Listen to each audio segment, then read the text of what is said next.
El último árbol. Cuentos de Navidad. La cigarrera, de Mónica Lavín. Mara sabía que el 24 de diciembre no era un buen día para ir de tiendas, pero a última hora la había poseído el deseo de recuperar la alegría navideña comprando regalos. Tal vez su escepticismo celebratorio se aceitaría si ella ayudaba con otra actitud.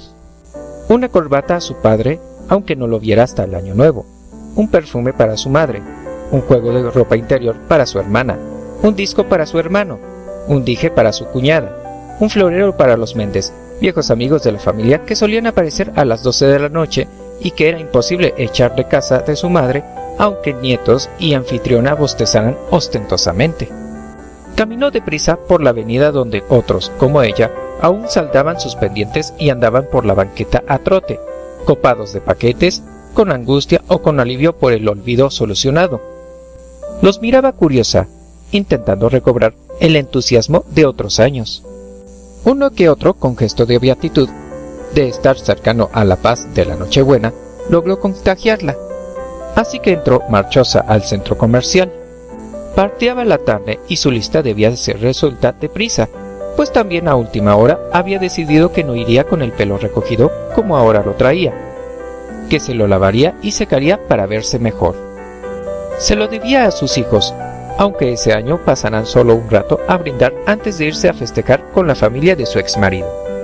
Se lo debía a su madre, que lloviera o relampagueara, se aderezaba y pintaba y se ponía la blusa de seda que guardaba para ocasiones semejantes.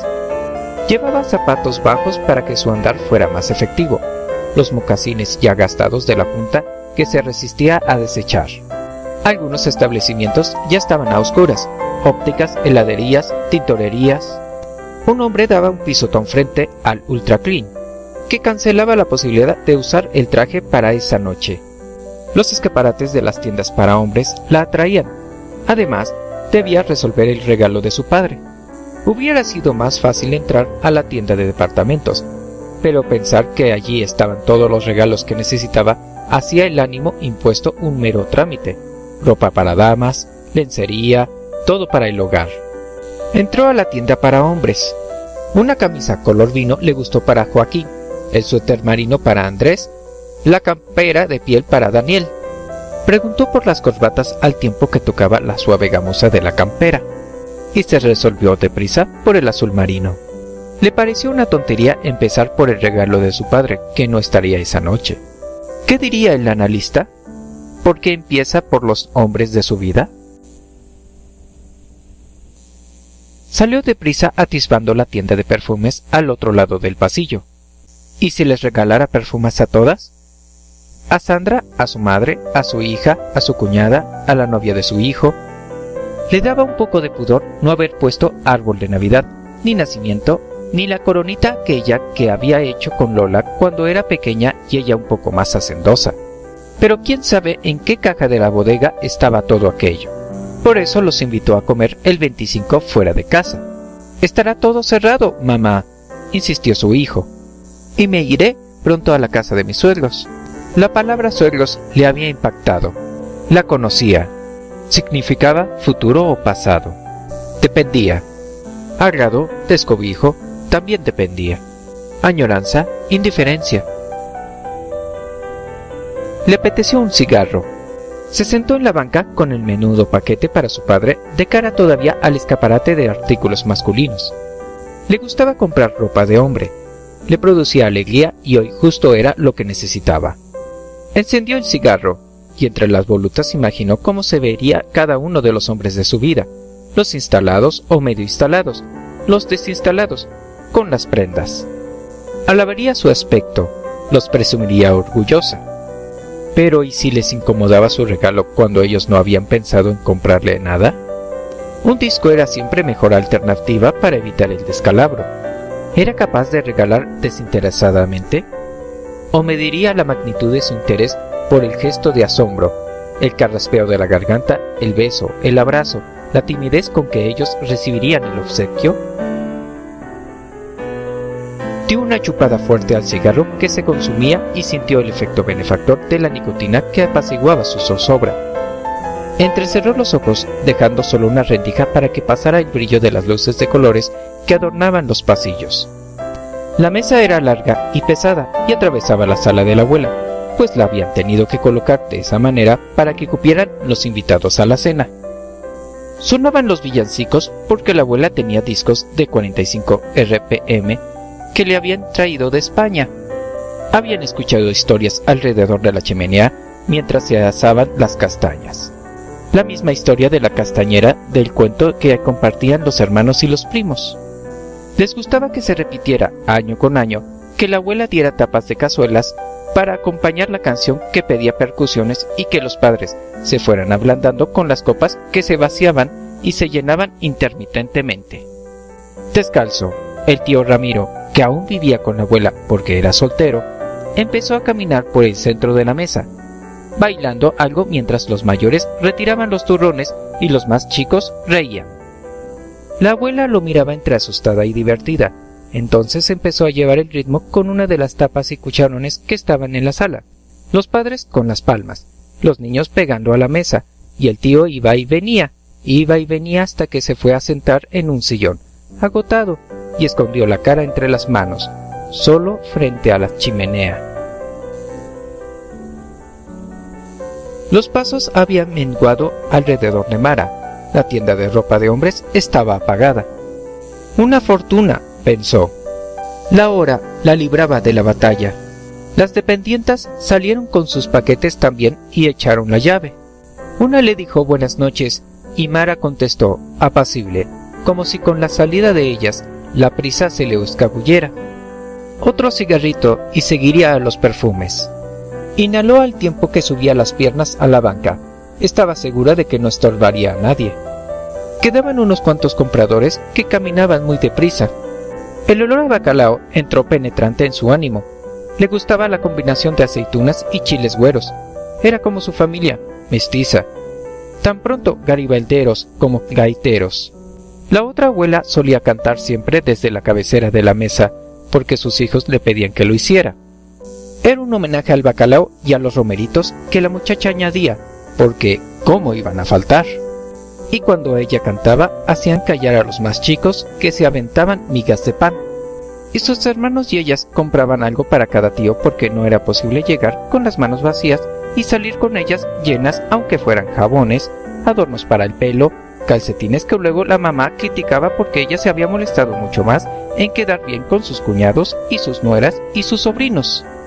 Pero ella y sus hermanos solo regalaban a los tíos, a los hijos de la abuela que cantaban, porque eran los hombres de esa casa aunque no vivieran en ella y les parecía que era suficiente con una crema de rasurar para uno, una colonia para otro, un peine de carey y un pañuelo para el menor.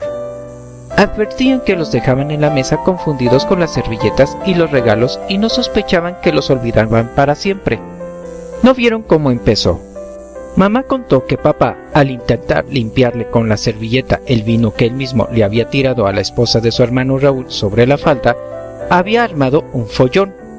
La mujer decía que papá se había mandado. Ellos solo sintieron el agitar de las sillas, los pasos firmes y vieron los golpes en el patio, la nariz sangrante de papá y dejaron los jabones y los calcetines de mariposas y se fueron a la casa sin postre. El silencio relajaba el ánimo de Mara, quien se cercioró de que la tienda de regalos teñida de rosa y transparencias estuviera aún abierta porque no tenía deseos de incorporarse todavía. Carolina Herrera para la hermana, Eu Savage para el hermano. A los Méndez cualquier cosa, a veces ni iban. A la novia del hijo le compraría en Reyes. A la madre el diorísimo que ya no usaba, pero que a Mara le olía a la casa de adolescencia. Tal vez lo usara de nuevo. Siempre se lo regalaba a su padre cuando le regalaba. A ella también le compraba perfumes. Le gustaba que los hombres le regalaran perfumes, que en la elección atinaran a un olor que iba a ella o que delatara su deseo porque ella despidiera esa fragancia. Encendería el último cigarro. Pasó una pareja que la miró. Los pies subidos, la cabeza recargada sobre su brazo en el respaldo de la banca. No era lo más usual para el anticipo de Nochebuena. Pero Mara sentía un entumecimiento de la voluntad, y mientras expelía el humo en la oscuridad creciente, vio las luces parpadeantes del último árbol de Navidad, aquel que tanto se quejaba de tener que desarmar a solas sin la cooperación de la familia, aquel que cada año era más difícil poner, por caro, porque los hijos iban y venían a sus fiestas y deberes, porque la mitad de las esferas estaban rotas, porque la Navidad era una costumbre sajona que invadía la casa. Se prometía que no lo volvería a poner y este año lo había cumplido en su casa nueva, donde no había mesas largas, ni olor a bacalao, ni discos de villancicos. Bajo el árbol engorroso vio los paquetes, varios para los hijos, uno para él, otro para ella. Una sonrisa, un beso, la voracidad destripadora de los hijos abriendo cajas. En bata todos, con el solecito invernal entrando por la ventana, con el desvelo que invitaba a meterse a la cama de nuevo, otro rato, con el regalo cerca del pecho para dormir en paz. El guardia no notó a la mujer que extendida en la banca se confundía en la oscuridad. Era hora de cerrar. Era Nochebuena y en su casa a él también lo esperaban.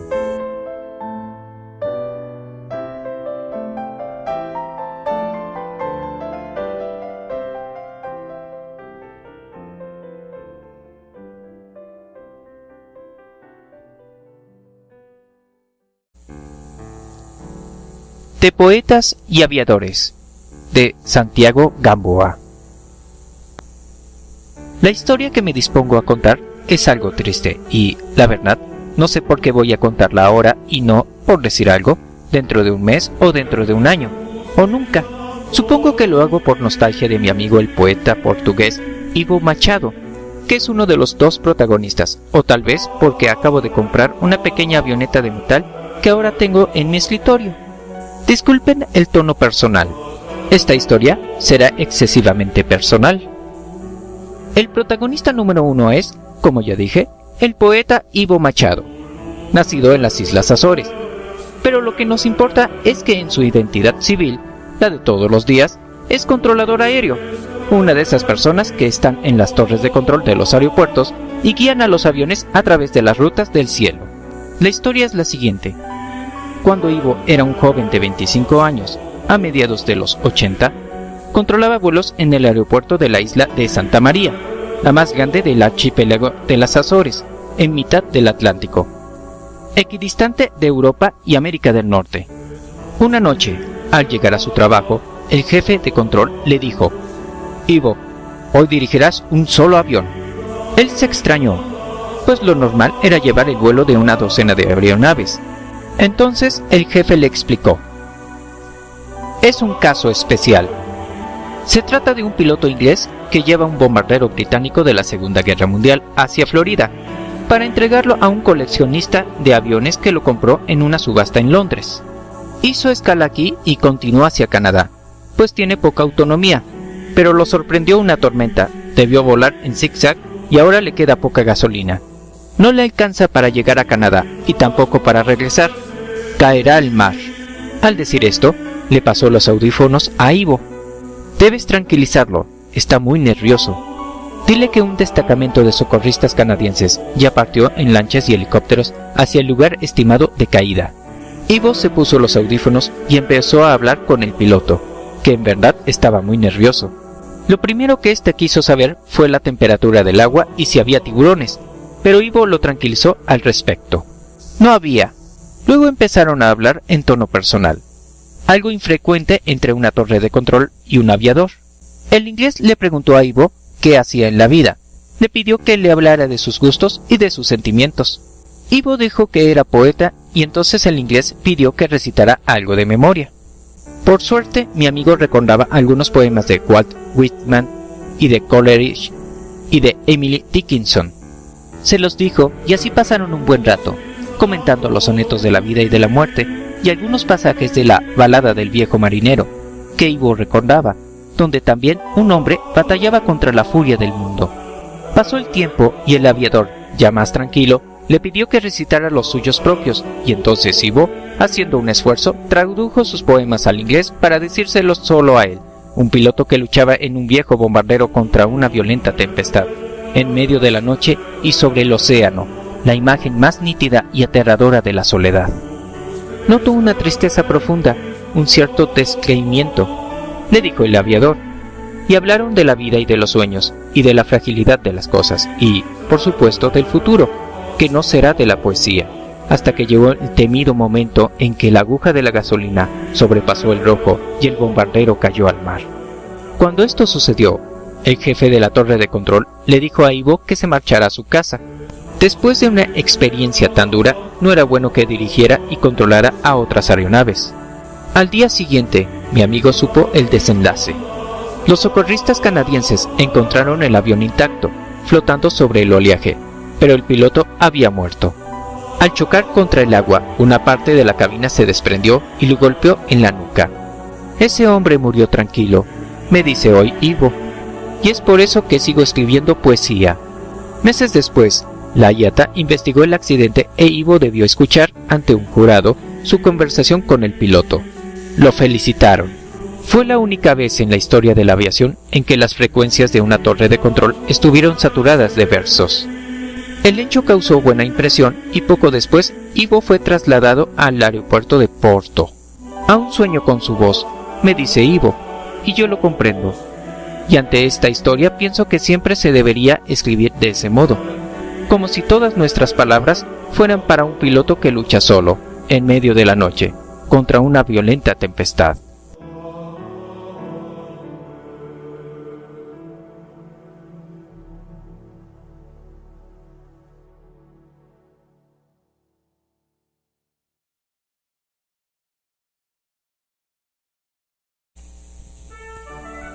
Algunas condiciones indispensables para que nazca un dios, de Álvaro Enrique. Augusto, César Augusto, sabe que Júpiter no lo está viendo cuando se detiene frente a los escalones del Senado para contarlos. Son 7, uno por cada colina. Los jardines ya cuajaron de flores sin que pese a todavía el calor. Un viento frío y húmedo que cruza el foro castiga sus pantorrillas. Se talla un hombro, más para recuperar la seguridad que para matar el escalofrío que implica detenerse bajo la sombra ominosa que arroja la basílica. Pese a que ya es mediodía, la plaza está silenciosa y desierta. Es el tipo de paz que más disfruta, la impuesta. En Nazaret, Miriam ya está hilando. La casa de Joseph, su guardián, se ha quedado vacía, como pasa siempre después del almuerzo y la siesta. Si Júpiter atara un cordel infinito a una de las patas de su asiento del príncipe en la curia de Roma y trazaría con él un círculo que fuera cubriendo todo el imperio, el hilo alcanzaría su máxima extensión en Judea, el fin del mundo. Sería un cordel que jalaría todos los dioses de todos los hombres rendidos a Roma. Lo jalarían los titanes de los desiertos de África, las diosas agrícolas de los iberos, los ancestros de los galos, los señores guerreros de los godos, los leones alados de los babilonios. En Judea, Yahvé, siempre indiferente y de malas, siempre metido en pleitos más bien indignos de su estatura, dejaría caer el cordel. El príncipe aguanta la respiración y sube tan aprisa como se lo permite la dignidad imperial. Un grupo de gente que lo espera en el corredor comienza a aplaudir. Sabe que son burócratas llevados ahí expresamente para ovacionarlo. Aún así, el lugar es incómodo. Gira la cabeza para abarcar su entorno completo en una sola mirada. Está en el cuarto escalón. Todas las entradas al sitio se encuentran resguardadas. Saluda con una mano y, mientras lo hace, verifica el número de pretores que lo cuidan. 4 arriba, 5 abajo y 2 apostados en cada una de las esquinas del edificio. Además, hay un grupo de 5 en cada acceso. En total, 43 soldados. Los que lo vitorean son apenas 6. Suelta el aire que ha estado conteniendo.